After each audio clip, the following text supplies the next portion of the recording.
Welcome to the Video Game Town Hall podcast, where by listening you are a part of the meeting, so please take a seat, and I will tell you what's on today's docket.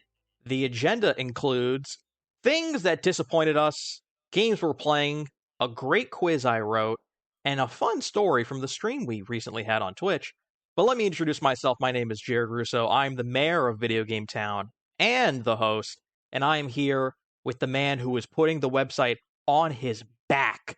He is doing it all. Things would not run without this man. The secret mayor, the shadow mayor, Grant Bruner. It's me. I'm the shadow. Woo! I am. What's the Darkwing Duck monologue? I am the shadow that creeps in the night, or whatever. But it's me, Grant Bruner. I have not thought about that in like 25 years. Should we do a Darkwing Duck rewatch podcast? Listen, we're already bogged down and mired in the X-Files. I can't add more 90s nostalgia. I am the terror that flaps in the night. Oh, you're bringing me back. All right, so on a whim, I just sort of tossed out this idea of the most disappointing games we've ever played, because last week's episode with the wonderful Merritt K, we were talking about games that made us feel things, and my brain immediately went to rage and anger and disappointment, but we didn't really talk about those games. So, Jared, here's what I think. I'm going to bring up Blank Check again. This is going to be a recurring thing of me bringing up Blank Check. In Blank Check, they do bits. Regularly, they do bits, ongoing bits, across many episodes across years. And then sometimes they will retire bits. They bring the jersey up to the rafters and they say, no more of this bit. The one bit that I can tell is the thing that made you want to do it because it is the first in your list that is in this thing is The Last of Us Part 2. Here is what I pitched to you, Jared. After today, when you complain about The Last of Us Part 2, we're going to retire the bit that Jared doesn't like The Last of Us Part 2. I love this idea. I honestly, genuinely love this idea. This goes up with David living in England and things being sweaty and Joker. That okay? I agree. Night Eggs, the Night Eggs bit where Ben was trying to make a Night Eggs movie. I like comedy points. I think they still use comedy points, but I definitely think that we should retire all discussion of The Last of Us Part 2. Yes, because I think that even since this podcast has existed, we have done it multiple times about how much you hate that game. There is a story I remember a game designer telling someone. I think it was on a podcast. And there was a jar in the office. And anytime people tried to pitch mechanics or ideas and compared it to Dark Souls, they'd have to put money in the jar. I think The Last of Us Part 2 bashing is that, like, put money in the jar. You owe us money, Jared. There are penalties. You can't keep doing this. It's already a dead horse. Yes. And like, listen, I'm not saying that your problems with them are invalid. It's just that we've already done it. So today, let's say this. By all means, talk about it as your most disappointing game, and then after today, we raise its jersey to the top of the stadium. I could not be more in love with this idea. Even on a show called Around the Horn, which was on ESPN for 25 years, they would have banned words. So, like, the panelists would get points for making good points about sports arguments or discussions, and they would lose points if they use banned words. So it was like legacy and just like very like trite phrases that like are crushes that a lot of sports in reporters video games use. Coverage, it would be like visceral. Yeah, like like immersive. It makes you feel like Spider-Man. Yeah, things like that. Yeah. So there would be buzzers and they would lose points. So okay, let me count how many I have. I have 1, 2, 3, 4, 5, 6. I have 6 of them. I only came up with 5 good ones because there's a lot of games that I don't think are as good as like previous entries, but they didn't like piss me off. Yeah, because this is also, it's not necessarily it isn't inherent in a disappointing game for the game to be bad. In fact, the game can be quite good. It doesn't make it not disappointing. That is very correct. So The Last of Us Part 2 is not even my most disappointing game of all time. But it is the first one you thought of, because it's the first one you wrote down. That's true. My most disappointing game of all time, by far, is Fallout 4. Yeah, I get it. I understand what is disappointing about it. I'll very briefly run through this. I'm a huge Fallout fan. Me and my brother bonded over that game when we were younger, I was going to say kids, but I was a teenager. 3 blew our minds. New Vegas is incredible. He started playing 1 and 2, got really into it. My dad would like watching us play because he liked all the old-timey music because he's also old. And I was so hyped for 4. I got the Pip-Boy on my arm. I got the hoodie. This is when I was like working right out of grad school and I was making money and I had like spare change so I could like indulge. Every design choice they made with Fallout 4, I like disagreed with. They made it much less of an RPG. They dumbed down the dialogue system. They really heavily overemphasized like creating and like manufacturing and like gluing things together like a survival game. The story's worse. The setting is worse. The legendary weapons are now like completely randomized loot. Legendary enemies would like their whole health bar would like regen. That wouldn't stop. Like an old school turn-based RPG, it would slow down. I don't like the art style. I don't like the graphic. Like nothing about that game went in a new direction. It was like all regressive for me. I've never been more disappointed with a game than Fallout 4. Yeah, I mean, I didn't love Fallout 4, but I also have the context of, like, I think I am on record, and this might be my own, raise it to the rafters, like, I just don't love the way that Bethesda makes video games. So, like, for me, it's like, I don't love this, but I wasn't heartbroken because I kind of, like, went in being like, okay, yeah, I'm gonna make a frowny face about this. I understand, like, complaints about, like, even jank. I don't even think Fallout 4 has good jank. No, it's kind of fun. Like it was not fun. There was a lot of it, and I understand they've fixed some of it, but like at launch, I think every single capture I have of that game is of the game breaking in a really fucked up way. My number one the first one that I thought of was Fire Emblem Engage, which is not a bad game. It's not a game that is like incompetent or plays poorly. It's just a game that like deeply disappointed me because the Fire Emblem game that came out before that was Fire Emblem Three Houses, which Intelligent Systems is only like partially developed. It was also like Tecmo Koei, I think is the co-developer. Let me bring it up real quick. But it so much of it is like they lean into the life sim aspects of the game, where like you're building relationships and you have different houses in the school, and so like there are you're competing against each other in interesting ways, and like the social dynamic, and then also like the broader story about like this the like politics, the geopolitics of this region is so engaging to me and engaging. Fire Emblem Engage. What if dragons, crystals? I don't know, generic fantasy JRPG shit. And it's such a bummer to me. What if we brought back old characters? Yeah, what about Marth? Yeah, what if we brought back Marth? Like you have dragon blood, and I'm just like, I fucking and like listen. I think that the part where you're doing a tactical RPG, I think that stuff's fine. Like it plays fine. I don't have anything to. I don't hate it. But yeah, it's not my thing. Yeah, it is Koei Tecmo that co-developed Fire Emblem Three Houses, and they crushed it. Like it was my second favorite game that year. It would have easily won if, unfortunately for them, Disco Elysium came out the same year. And I was like, well, fuck, this is like my favorite game that has come out in like over a decade. So it lost, but only lost because it's like, it's losing to like the greatest of all time. Like if you lose a championship or whatever to like Michael Jordan, you go like, all right, well, that's fine. Like it's like the greatest that there is. So it's like, okay, well, the only thing that took you down was the greatest thing. You go like, all right, that's pretty good. Still seems like a win. I've never been more proud of you for making that analogy. That excellent work. What's your number two? It's Destiny. Bungie, for me, was a top tier developer. Their games like meant something. They mattered to me and my friends group. They're incredible. Those early Halo games are just like no one was doing it like them. And them leaving Microsoft to make a new thing was supposed to be like, oh, so they're going to take everything they took from Halo and expand.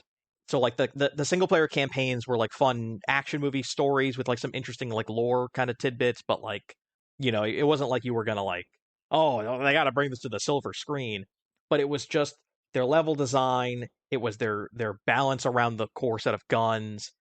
It was the multiplayer. It was the vehicles, and Destiny reverted all of that to like boring level design and like trash light MMO nonsense. Like everything about it was just like, what did they put out? I don't understand. Like, there's nothing here. There's no story. There's like not enough content. I don't know why I should care or keep playing this. Like, such a baffling set of decisions that, like, if you read the Jason Schreier book about how they wanted to do something that wasn't sci-fi and not a first-person shooter, and then they just ended up, like, because of management, caving and just making another sci-fi first-person shooter. And some of the people at Bungie were like, why? We left to do something new and different in our own, and we're just regurgitating, but, like, the multiplayer is not good, and I don't think the core gameplay, like the AI or like the shooting, like, it's just none of it is better. It's all worse, and people love those Destiny games, and I don't understand it. I have never been more gobsmacked by a fall from grace, and that, like, now Bungie, for me, didn't exist in 2014, and now they really don't exist. So, like, I just, like, it was like a company that put out games that I purchased, and it's like, well, there are no longer games for you to purchase. Like, they are not putting out games for me. So now I have less games to play, and that really sucks. I entirely understand why someone who is a diehard Halo fan would be disappointed by Destiny. I would say, I think Destiny is a success in a handful of, like, really important ways, and, like, definitely led to a bunch of companies doing like, it's us, we're gonna do this, we're gonna chase Destiny. In fact, Sony said, what if we made our whole company Destiny? And that didn't work out. And, like, there's obviously, like, a bunch of, like, the late game stuff, like, not late game in the video game, but late game in, like, the era of Destiny, where things have gone, like, really sideways with, like, the Sony purchase and stuff. The only counter I have to you is, launch Destiny 2, I had a really good time playing the campaign, and I also just don't engage with any of, like, the meaningful multiplayer stuff, like the raids and stuff. I would never do that, but that original campaign in Destiny 2. So, from what I hear, the raids are the best parts, which is very funny to me that you didn't engage with those at all. Haha, engage. Mm-hmm. Yes, I also Fire Emblem Engage. I also think that if you were to go through the co-op campaigns for the original Halos, like, they are such tight, well thought out, like, more linear experiences where it's like, that's playing through an action movie. It's going through those old Halo games. Like, that's where the juice was. So you're going to look back and you're going to go, oh my God, like, they really had it figured out in the early 2000s. I don't know what they sort of regressed to. They're competent. They work. They can be fun. Like, I'm not saying, like, they're not functional, but easily, I think Fallout 4 and Destiny 1 are games where it was like the whole core philosophy behind their creation was just like, I don't know who was in charge making these decisions, but it wasn't additive. It was, like, just regressive. What is your second most disappointing But game? also, before I go to the second, I do want to say the thing that then rebuts what I said about in favor of Destiny 2 is that all that stuff that I played and liked is not available anymore. They deleted it from the fucking game. Yeah, it's so insane. No, it was terrible. However, whatever reason, like, I'm sure they didn't just do it because LOL were so random. I'm sure there was, like, a legitimate technical reason, but the series of decisions that led them to that is bonkers. Dude, it's outrageous. Grimoire, the music is not as good. The voice acting's not as good. Destiny 1 is bad. All right, you go. That wizard is from the moon, That Jared. wizard is from the moon. 12 minutes. Oh! This game blows so hard. Oh my God, this game sucks. So fucking bad. It's so bad. I really, truly, deeply hate it. And it's something that was, like, had been teased for years. Yes. Like a decade. Basically, like, a decade.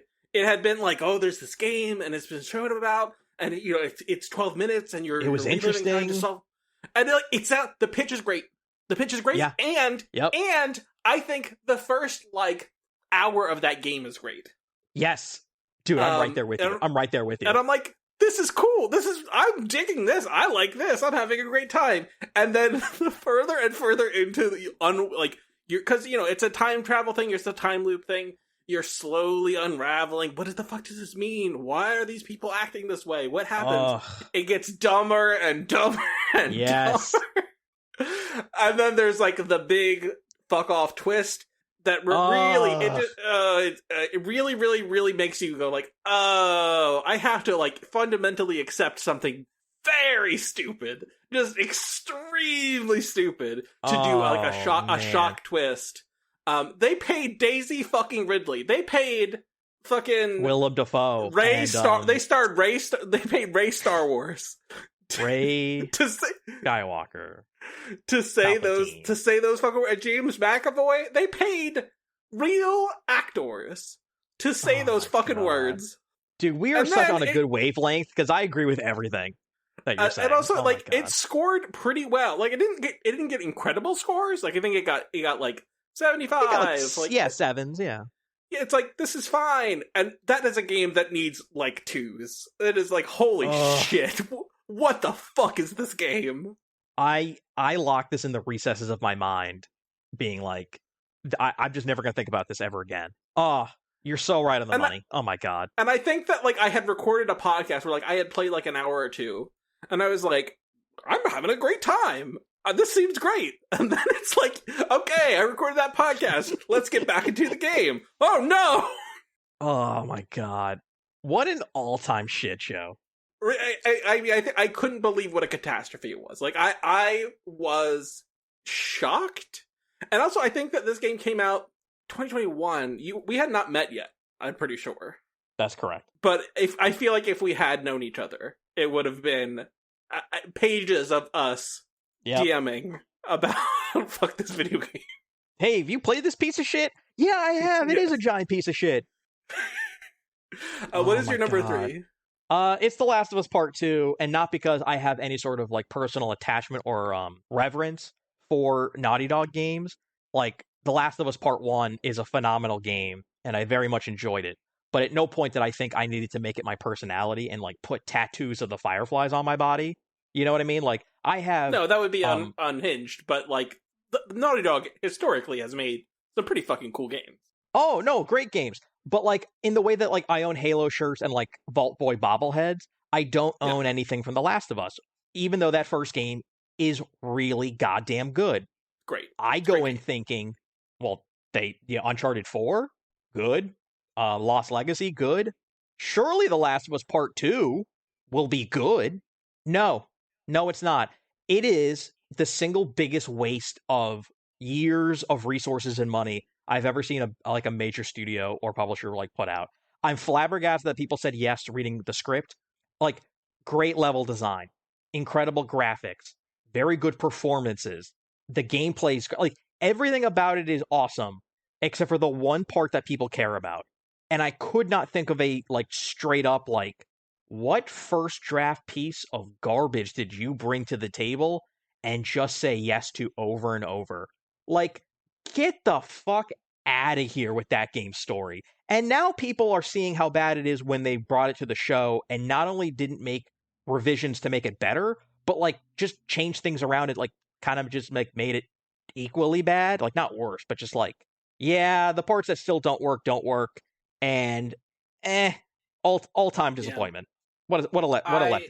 Yeah, I mean, I think that like there are things that I am disappointed by in that game, and I also think that it was only hurt by the time and place that it came out. Like, if it had come out, let's say 6 months earlier or 12 months earlier, it'd be like, okay, I have problems with it, but I don't feel as strongly. I feel like the fact that they put that game out during the pandemic intensified everything. I don't know if like getting to like that final third would make me not any less confused and upset and like disgusted. Like, it keeps going and people keep making stupid choices, and it's like they really do have to take stupid pills. Like, the characters really, really have to, like, you have to be like, oh, you're gonna really fuck this up, which is like, listen, I don't think this is like the be all end all of criticisms, because people, I don't want to blow your mind, in reality often make very stupid decisions. That's true, but you can't establish someone as being one way and then just be like, but what if they just turned out to be like secretly a huge scumbag? Yeah. It's a weird game. My number It's a three... weird game made by Zionists, by the way. And he just weaves that Israel-Palestine conflict in just the hammiest way, and you're just like, fuck off.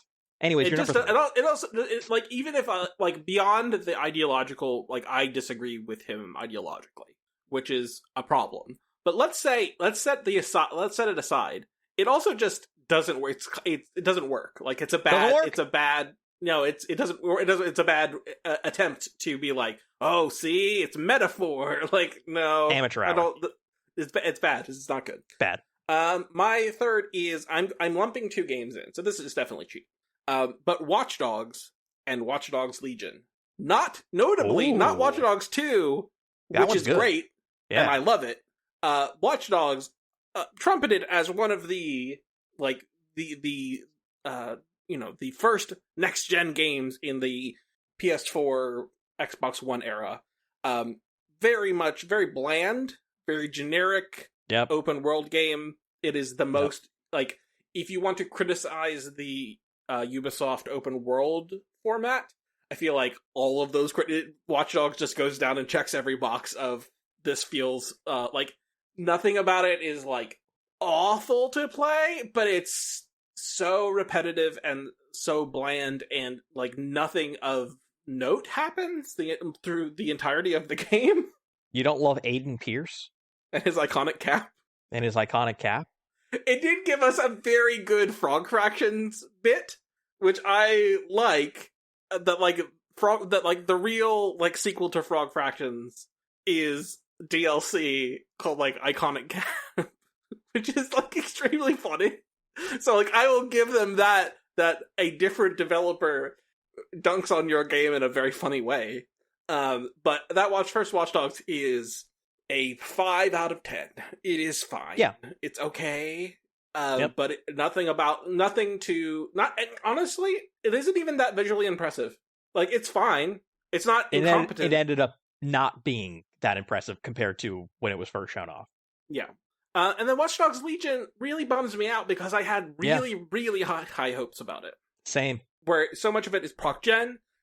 You're not playing as a character, you're playing as like every character. It's incredible. It came out the same year that Crusader Kings 3 came out, and that game uses procedural generation, like having a bunch of stuff that really smart developers created, and using systems to reveal those specific things in new and novel ways. And it's like, wow, this is how procedural generation should work in video games. Like, you have a bunch of really cool handcrafted things that you then use, you implement systems to give you this like unique, weird one-off experience that you're not going to have the next time you play the game. And all of that cool, weird wonkiness is like hidden in Watch Dogs Legion. Like, any of like the details about, okay, like you're gonna take over and play as this grandma, which is like part of their thing. It's like, okay, but besides like the model being different, how is it different? And it's like, there's some flavor text. If you dig in like 3 menus deep, there's a little bit of flavor text. Otherwise, but mostly irrelevant. That was a big part of the marketing, and that game was a huge disappointment. I remember buying it, and I was like, this, like, Watch Dogs 2 was awesome. I don't know what this is. Controls were bad. Okay. It's okay. But I really, because it's like, from the mind of the person that gave you Far Cry 2, that like, he popularized proc gen shit, that like you set such high hopes of what that could be, and then By the way, Kotaku's favorite game, Far Cry 2, not that great. It's cool and weird, and I like that. I like that it's cool and weird, and it's not just going, run it again, dude. Like, because like every game that is Far Cry since Far Cry 3 has just been, do Far Cry 3, which is boring, and that's not cool. Far Cry 3 said, what if we did cool weird stuff?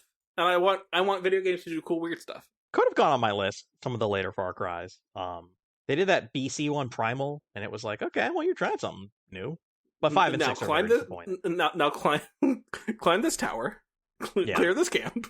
The next one on my list is a weird story in that when Diablo 3 came out, everyone was like, "Oh my god, they made a sequel to Diablo 2."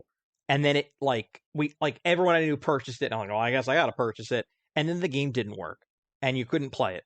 And then it took a while, and then it was like, "Oh, this is like not that good." Here's what I'll say. That's Diablo 3. They completely rejiggered it. They redid it all, basically entirely. They ripped out all of the stuff that made it weird and that people hated it, and then they fixed all that shit, and then they shipped it on consoles. And the Diablo 3 that you can play today, I think, is really legitimately good, and it is very different from the Diablo you would play at launch. The Diablo 3 you could play at launch. Yes. So it has a redemption arc. You could probably say, I don't know, I don't think it's on your list, but you could probably say No Man's Sky is a most disappointing game, because it was. It was disappointing. There was a lot of hype around it, and then it didn't deliver. And then the counter argument would be now, for the next decade, they will ship so much fucking content, and it will be a complete redemption arc. And I feel that way very much about Diablo 3, which is they shipped a thing that was kind of fucked. And also, not only was it technically fucked, but it was also a lot of the mechanics around the for-pay shops is oh, this is bad. This is bad in a moral way. It's bad. I hate this. I hate this. And then they just ripped all of that shit out. And they're what if we made it like a pretty fun action RPG that didn't have any of that bullshit? And you go, yeah, okay, yeah, if you had made this, if you had shipped this, people wouldn't be angry about it. But even looking back today, I just think Diablo 2 and 4 are just I would just much rather play those games. I think those games are just straight up better. So yes, they ended up with a good product, but it's still disappointing in that I think the other games are better. If that makes any sense. I don't have any ill will towards Diablo 3 Counter argument. Diablo 4 doesn't let me do my cool combat role. What's your next game? What's your next game? I can't tell you how. I have probably done thousands of combat roles in Diablo 3. Twin Mirror. I love Don't Nod. Don't Nod has produced some really incredible games that I have loved. I will name some of them. They made Life is Strange. Life is Strange 2. Tell Me Why. Vampire. They put out Harmony, Fall of Reverie, which is a kind of a cool 2D game that I liked a bunch. They put out Banishers Ghost of New Eden, which didn't get as much love as it deserved. They put out this year Lost Records, Bloom and Rage, a game that I like a whole bunch. Did they do True Colors? They didn't. That's Deck 9. Okay. They basically ignore me. They basically split from the Life is Strange franchise because it's owned by Square. And they said we can make games like a Life is Strange without having the IP owned by Square. And I think most of those are good. I think most of the Deck 9 ones are good. They put out a game called Twin Mirror, which seems like it would be up my alley. It is a little bit Twin Peaksy. It's it's a little Alan Wakey. You would think that. I also think that it's set in West Virginia. Yeah, it's set in West Virginia, which is Appalachia. This is where my fucking family's from. Not literally this, but this is the rough area of where my family's from. Okay. And it is the most boring implementation of a Don't Nod style, the Life is Strange structure. It is so bland and boring and reviewed really poorly. And I said, oh, this is really disappointing that it's reviewing like this. I'll try it myself and I will give it the old college try. Maybe I'll let, because sometimes I like those games. They have this style of game of adventure game. Sometimes it doesn't review wonderfully. It reviews kind of mediocre, and I play it and I'm like, no, I had a great time. This is what I'm looking for. I did not have that experience here. I played it and I was like, oh, this is kind of miserable. So this idea of it's from a studio that I historically have liked.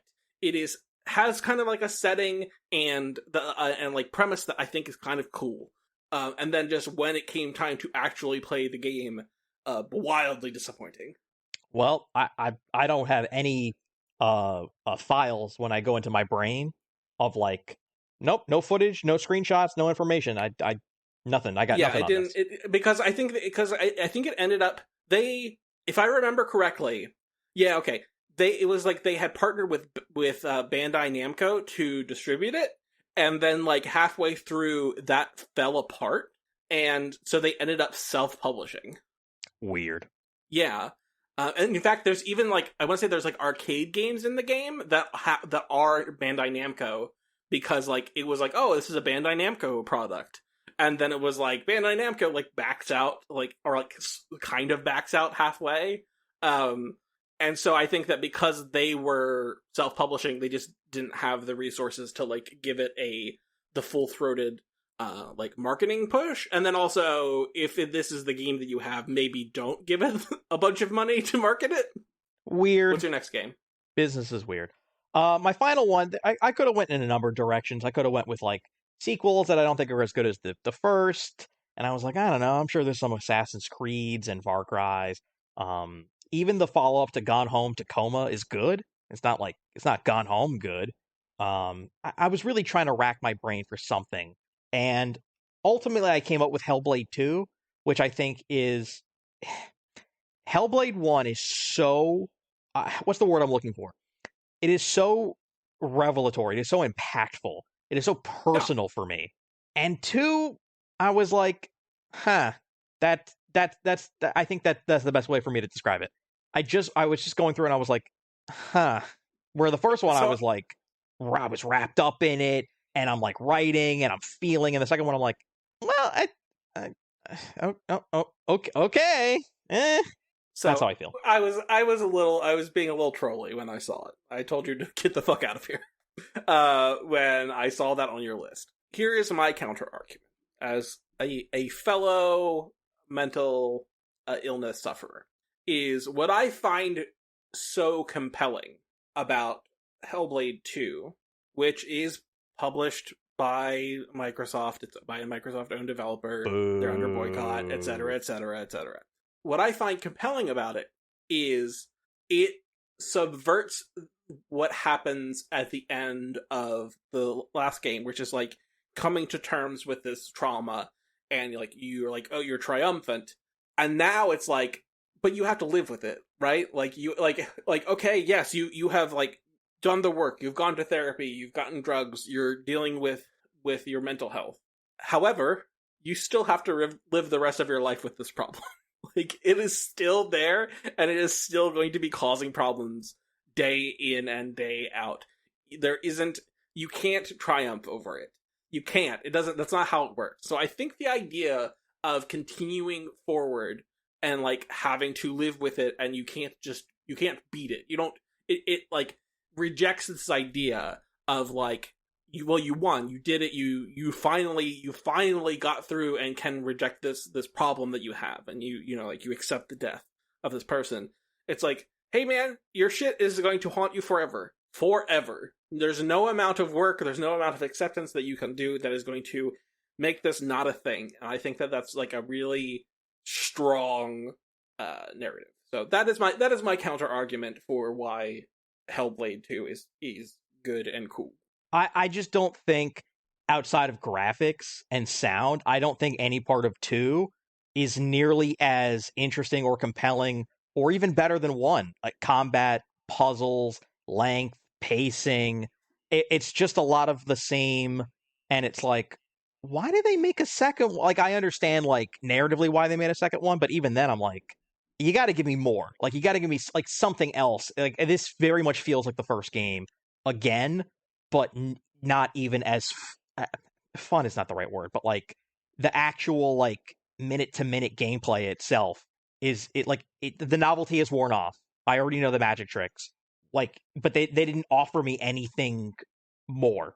And like, I understand that like not every video game has to like literally +1 or like yes but like that's the thing. Like, you take what's good and then you get rid of what's bad, and then you bring something else new to the table, or you refine, or you innovate, or you expand. And this was just I was like, is this just reheated nachos?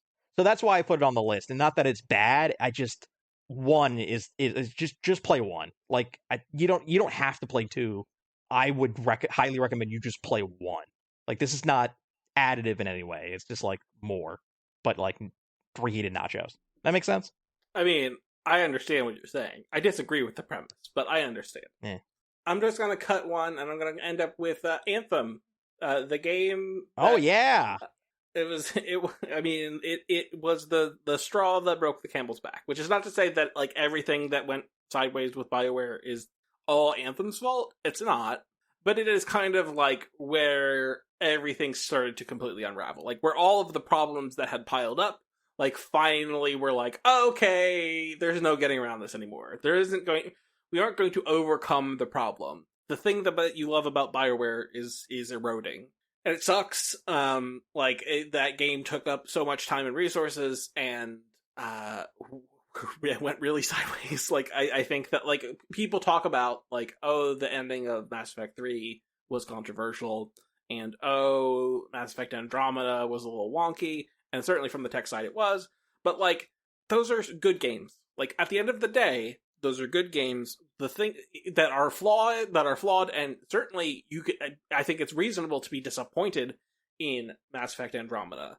But it's fundamentally a Mass Effect game. You play that game, it does the thing that you want it to do. It doesn't maybe it's not as exciting as you want it to be. Maybe it doesn't deliver on the things that you really hoped that they could deliver on. But it is at its core, it's like a pretty fun game. Anthem has like a kernel of something that could be great. Like the movement and exploration is good. Yeah. You play that game and you go, I understand why they wanted to make this a video game.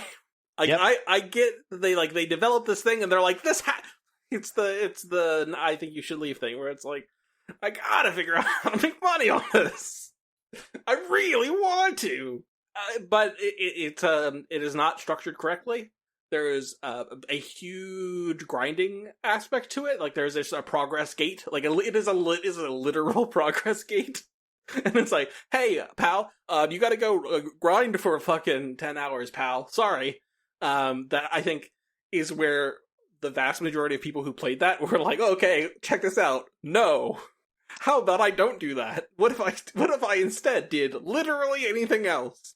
Grant, you know what I love to do is with my buddies is sit and watch cutscenes and try to figure out lore. Well, here is the biggest problem. The thing that like kills it dead is that none of the things that you love about BioWare games that like makes a BioWare game distinct from other types of games is fucking in Anthem. None of the characters matter. There is no like interpersonal stuff like storytelling that matters. It is the most generic, bland storytelling imaginable, and it's like really, really disappointing. Yeah, it seems like a different company should have made that.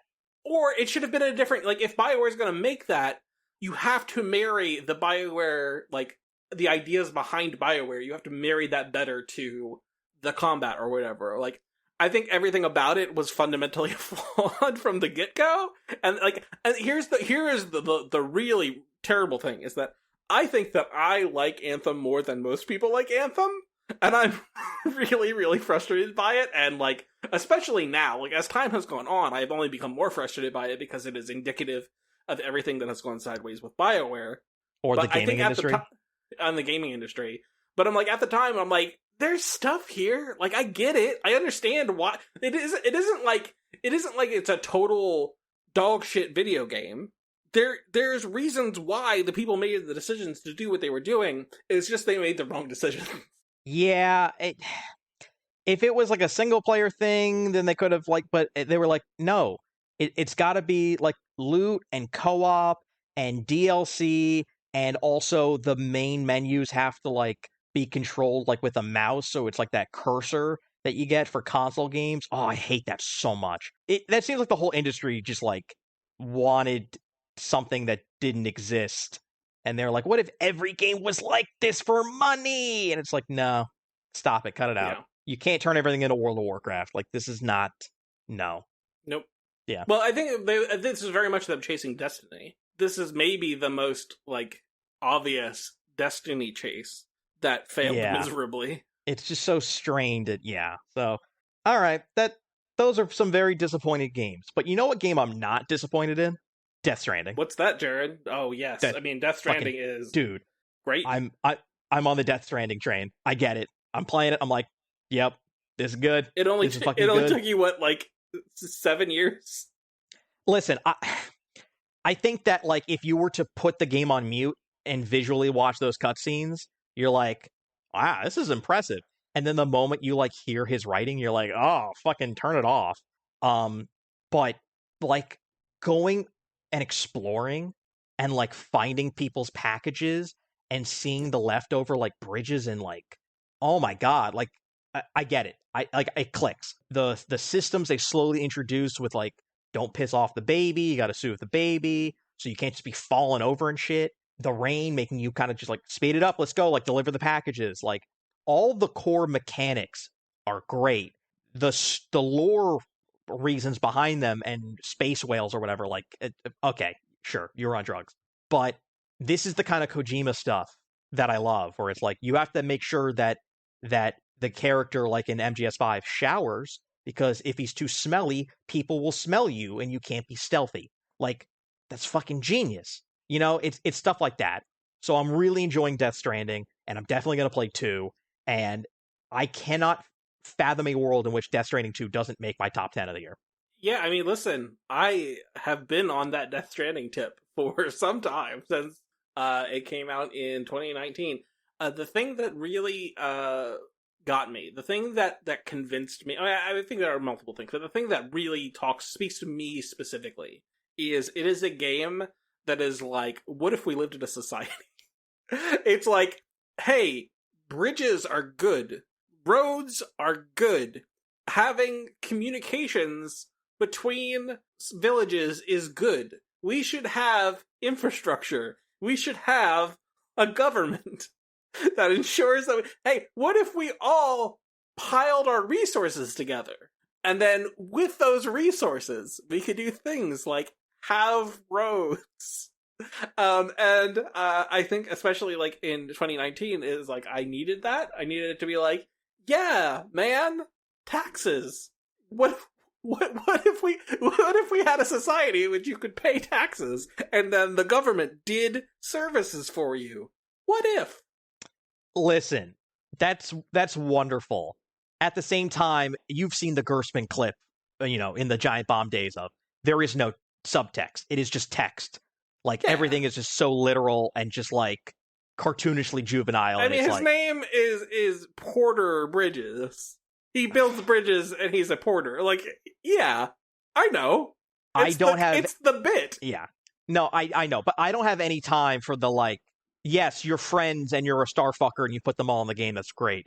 Like, I just want to deliver the packages and, like, get money and, like, upgrade my stuff. And then I got, like, a exoskeleton, and I, like, built a generator, and it's like, oh, my thing's running out of battery. Like, the gameplay, the immersive, dynamic gameplay, like, it works. He did it. It's fun. It's great. Like, I left stuff stranded because it ran out of battery, and I, like, couldn't make but, like, I had to deliver it's great. You're saying it died, and then you were stranded? Yeah. Great stuff. Huh.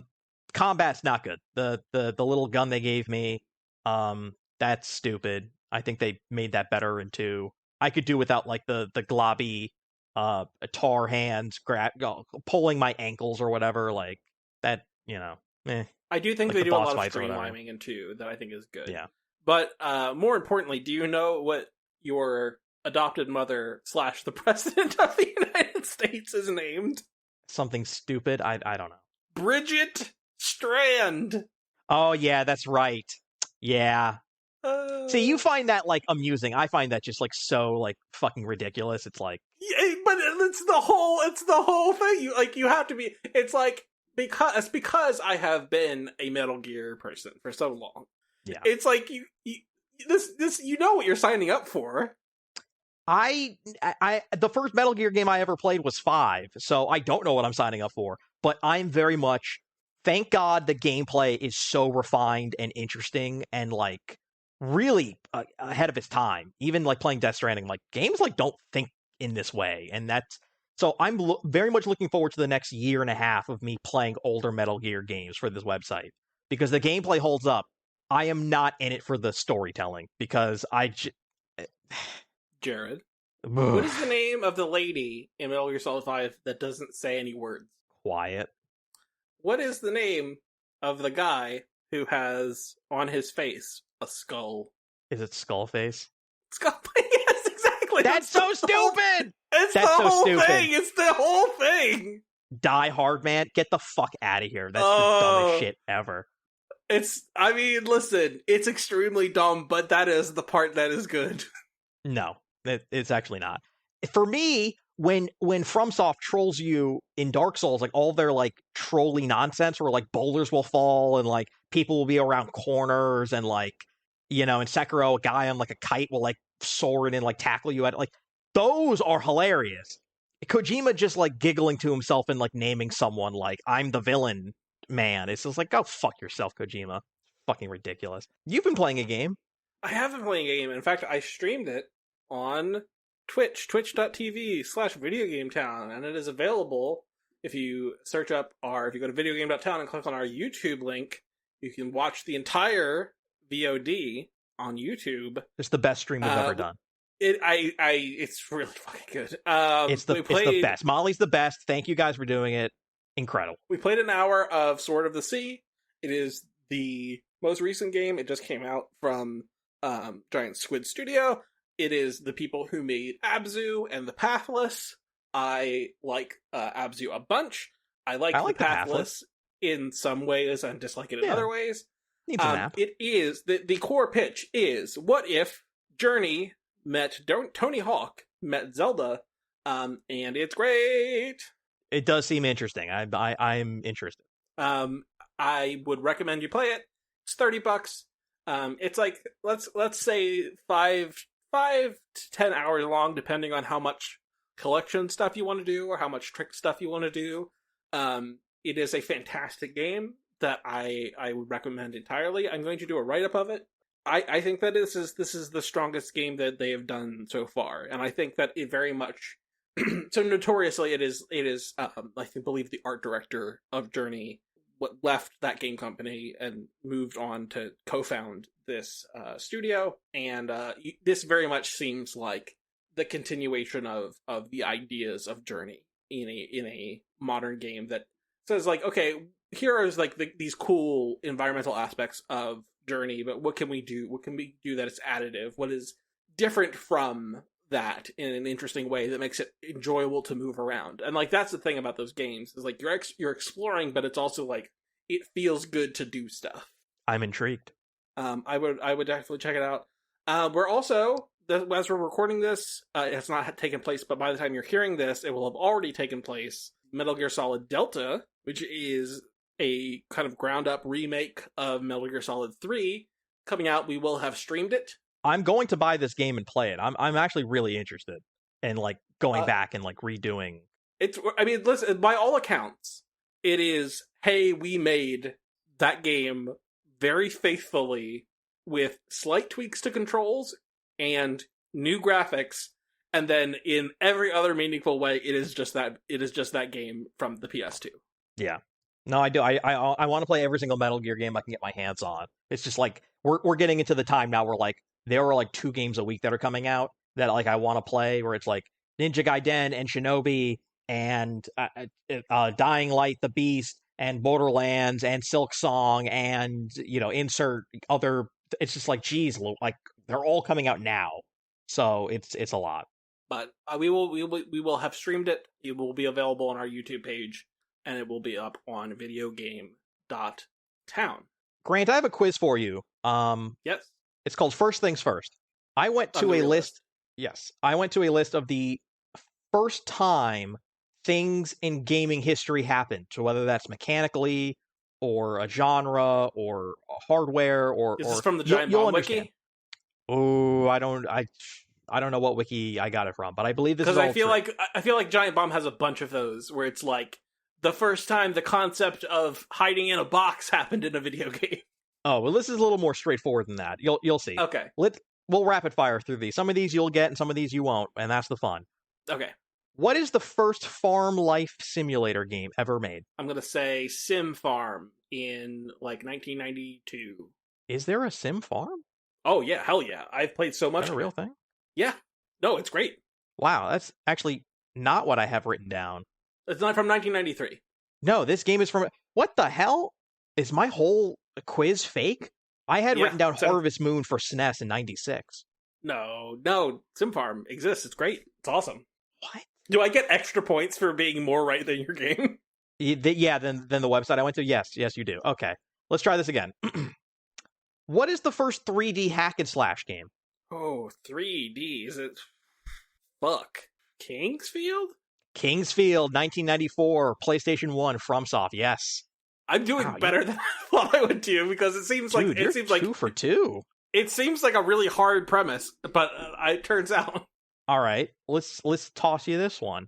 What is the first game to have 3D physics, 3D polygonal characters, and it's a 3D fighting game? Oh, fuck. 3D fighting. I think if you think of the first... Is it Virtua Fighter? Like... It is Virtua Fighter. For the arcade, Sega, 1993. You got it. Wow, 3 for 3. Okay.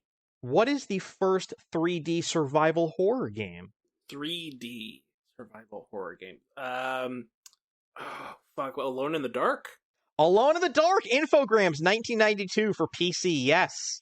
Wow. Yeah, I mean, it checks out. Like, because it's like, it's the one that people talk about as being like, kind of like, if not literally inventing survival horror, then at least popularizing survival horror. Yeah, it's the progenitor. All right. No way you're getting this one. Okay. What is the first game to heavily feature the control scheme known as WASD? Oh, yeah, I definitely don't know this. I'm going to say EverQuest. Quake, 1996. Okay. Yeah, okay. Sure. Also, when did EverQuest come out? Because it couldn't have been that far.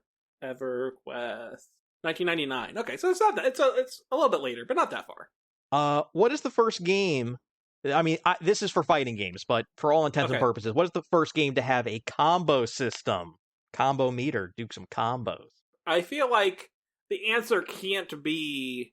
Is it Street Fighter 2? It's Street Fighter 2. It was a mistake, and they left it in. Yeah, because it's like, yes, it's like you're just doing the things relatively quickly, and it's like, okay, well, it turns out when you do that, it's weird. 1991. Wow. You are on fire. I mean, also, I just love video games and have written about them professionally for some time. All right. What is the first game to have partial cell shading graphics? Oh, partial cell. So it makes me think that it's like a PS1 game. It is a PS1 game, yeah. What is that fucking video game where you're in first-person platforming? Oh, Jumping Flash or...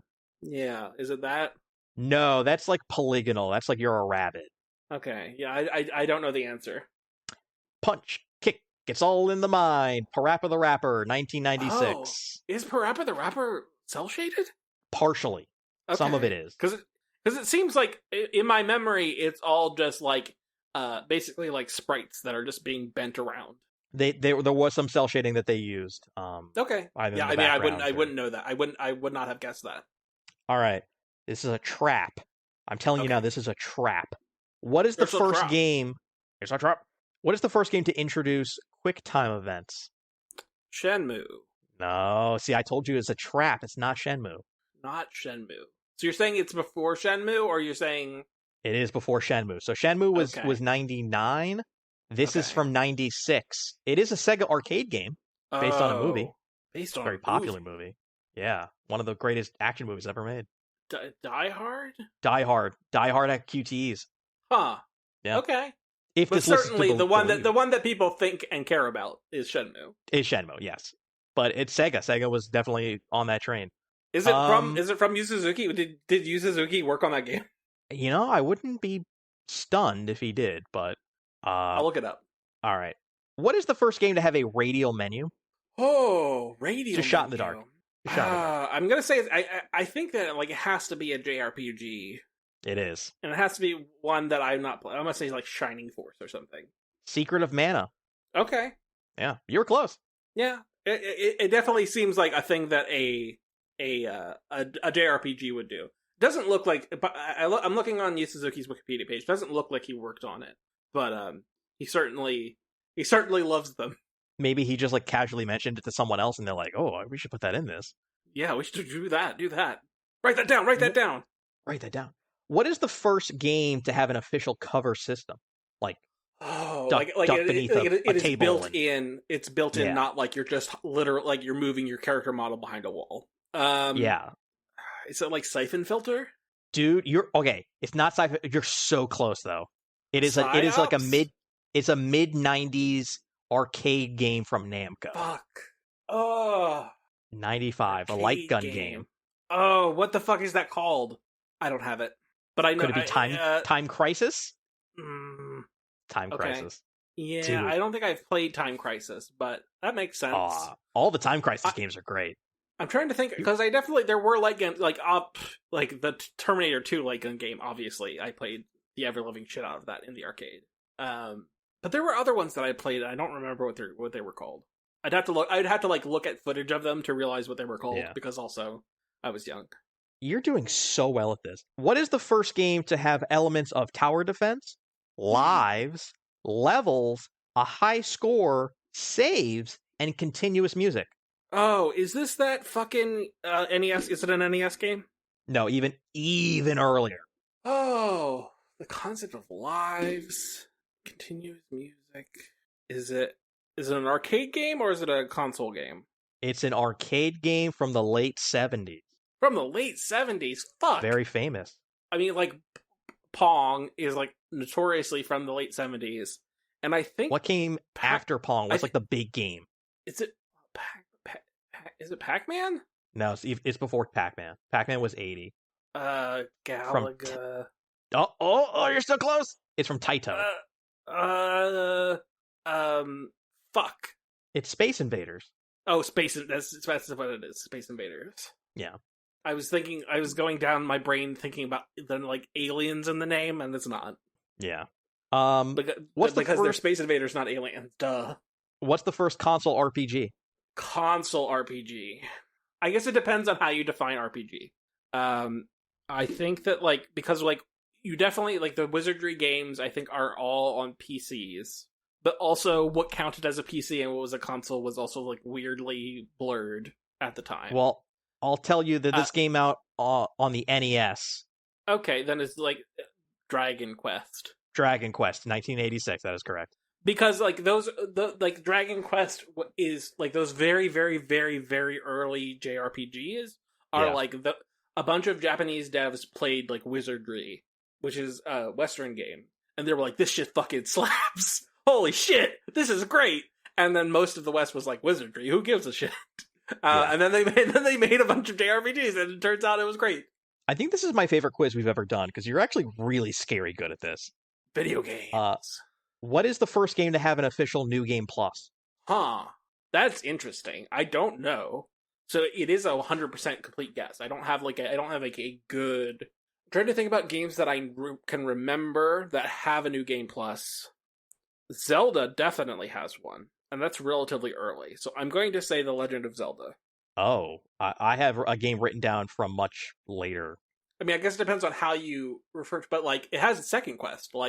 If you beat that game, you can play it again, and things are slightly moved, and you can also just type your name in as Zelda and get access to the second quest. So yeah, if you want to, I guess it depends on what you would consider a New Game Plus. But I think that's a New Game Plus. You go to the main menu and it says New Game Plus, and then you start from scratch, but with all your stuff.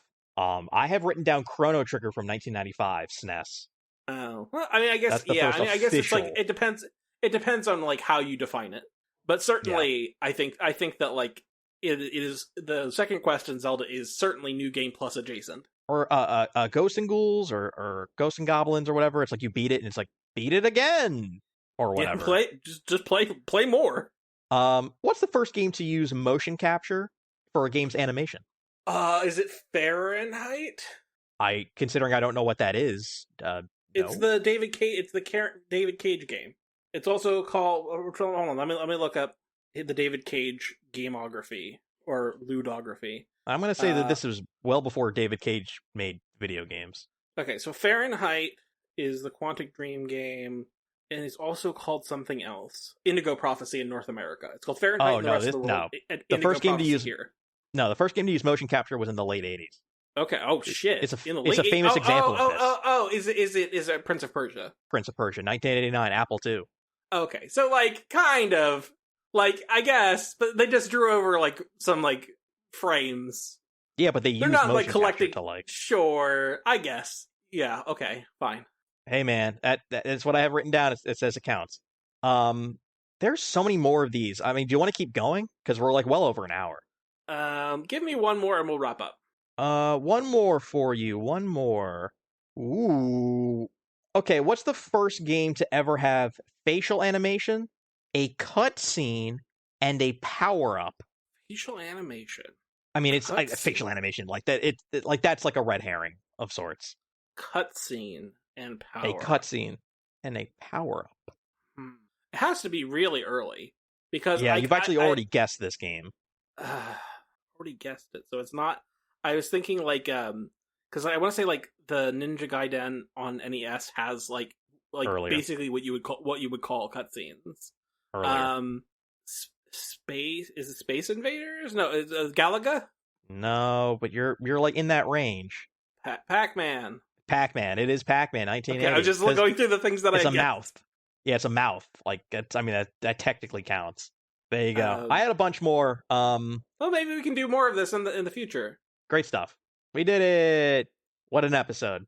Anything Thank you for listening, to plug everyone. Besides our streams and our podcasts, which you should. If our podcast you are listening to currently, you should go to Spotify or Apple Podcasts or whatever and rate and review us 5 big stars. By the time this releases, is our Patreon going to be up? The answer is yes. The Patreon will be up. We will have a Patreon. Please give us money. By the grace of God, I should have an article up about more Kirby games and fuckable MLB mascots. Everybody loves to fuck. Everybody loves baseball. That's what I hear. Fucking baseball, regardless of your orientation, fucking baseball mascots is something we can all agree on. Oh my god! It is the fuckability thereof, and the thing is, like with Patreon, it is an ability for you to give us money to support what we're doing, which is new content literally every weekday. It is a massive amount of work from all 4 of us. To keep the website running and full of content that is of the highest caliber, something that I can actually be proud of. You can, if you just want to support us, you can throw us $3 a month, and then it gives you access to our Discord where you can say hello. Because I'm certainly not going to be on Twitter, so you can come say hello to us on Discord. If you want to give us $5, you will get a bonus podcast every month. You will get the first one we are launching with will be a podcast featuring all 4 of us at Video Game Town, Jared and myself, of course, but also Jack and Aaron Miller, our CEO and Chief Technical Officer, respectively. They will be joining us to kind of talk about the state of the website, what we're doing, the things we're enjoying, etc., etc. And the $10 a month, it is something that is not relevant quite yet. But it is an option that is available to you if you want to give us more money. But when we will eventually have ads on this podcast on the main feed, and so if you are willing to give us $10 a month, we will give you the podcast ad free. That's something that you can do if you want to. If you would prefer to not have ads, then that is something you can do. But yes, certainly we would appreciate anything. And then also we are launching a Ko-fi that will give you the ability if you don't want a subscription, which I get it, I understand. Everything is a subscription now. If you just want to say, hey, we thank you, I like what you do, here you go, here's $10, here's $20, you can just do that and not have to worry about that recurring every month or something. So check that out. All that will be available at videogame.town. Follow me on Blue Sky, follow Grant on Blue Sky. If you go to videogame.town, every single possible social media link is up there. Instagram, TikTok, yada, yada, yada. Yeah, thank you for listening. This has been a great episode. Thank you, Grant, and we'll see you next week. Bye-bye. Bye-bye.